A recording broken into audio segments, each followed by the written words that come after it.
Oh, Pilar. Thank God, for a minute I thought it was Julian. Perhaps it would have been a blessing if Mr. Crane were the one who heard you. Don't even think that, Pilar. Although my overconfident husband has no reason to believe he has to eavesdrop on me. No. He's far too busy congratulating himself on besting me over these photographs of him and Eve. If you continue to behave so recklessly, he's bound to discover the truth. I should think that you would be more careful. You're right. I was so caught up in my daydream that I didn't even realize I was speaking out loud. Only daydreams would content you, Mrs. Crane. Stop fussing at me, Pilar. Especially when I'm this close to being with Sam again. I do not want to hear it. Well, too bad. You work for me and I want someone to talk to. So stay. Please. What happened when you went to the Russells' house? You mean before or after T.C. went on his verbal tirade about the tramp that was on the photo in his computer? Dear God, I prayed that somehow you would come to your senses and stop this madness before it was too late. Did you? It is a terrible thing to break up a marriage, Mrs. Crane. Well, as of this moment, I haven't broken up any marriage, nor do I intend to, as I have said many times. Sam can keep his casserole queen, and I will somehow find the stomach to uphold my wedding vows to Julian. I can do anything as long as I can see Sam from time to time. As long as I have his love to keep me going. What about the Russells' marriage? I thought you said T.C. saw the photograph of Eve with Mr. Crane. Oh, he did. Eve saw it too. But he didn't know who he was looking at. Before I scanned the photo into the computer, I blocked out the faces. But I thought you wanted him to see the photograph of Eve with Mr. Crane. Why did you make them unrecognizable? Because I get more mileage out of the photograph this way. Oh, and I thought I could just scare Eve into helping me. Did it work? Oh. She was trembling like a leaf before she realized that T.C. didn't know who he was looking at. Then I take it she's agreed to help you get Sam Bennett. Not yet. But when Eve finally absorbs the full ramifications of what the truth will do to her family, she'll come around. You know I'm right, Pilar.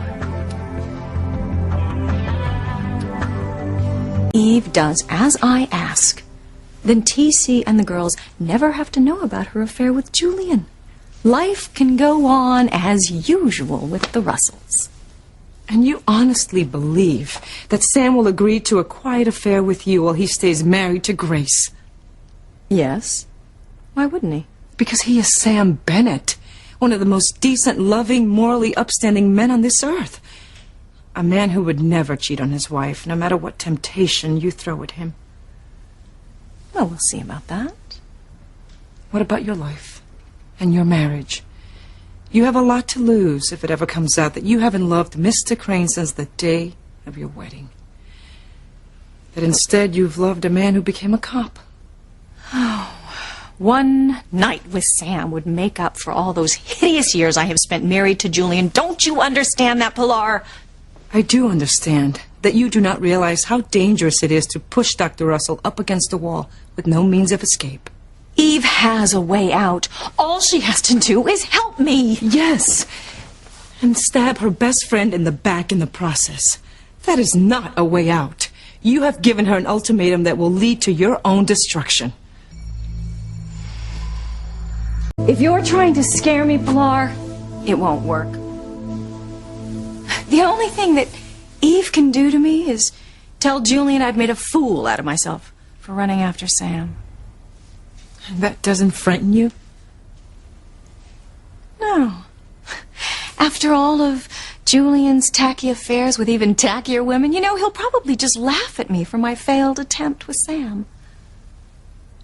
Oh, and Alistair, well, he would never allow Julian to end our marriage. Imagine what that would do to the stock prices of Crane Industries. Then what about Ethan? What do you think he will think of your pursuit of Sam Bennett? He might be a bit disconcerted at first. But since he's been home, he realized that my marriage to Julian is not what he thought. He knows I've put up with a lot. I don't think he's going to blame me a bit. That's not what I meant. And you know it. What if Ethan starts asking questions about your past? No, Pilar. That fear is not going to work. That fear has kept me from happiness far too long. No one knows, not Sam, not anyone else knows what my wedding night brought me. You and I are the only two people who know. So far. You promised me you would never tell anyone. You're hurting me, Mrs. Crane. I'm sorry. I'm sorry, but you know what that secret means to me. I gave you my word long ago. I will never tell a soul, not as long as I live. Well, there it is then. There's nothing Eve can do to me. Nothing. I think you are underestimating Dr. Russell. Desperate people do desperate things. I am sorry for you, Mrs. Crane. Because you are headed down a path that is certain to bring disaster upon 3 families. So you think that Eve is going to help me, don't you? I pray she can summon the courage to come up with another solution. One that will stop you from causing so much grief. Frankly, I can't think of one. And as long as I'm alive, Eve has a problem. I don't plan on dying anytime soon.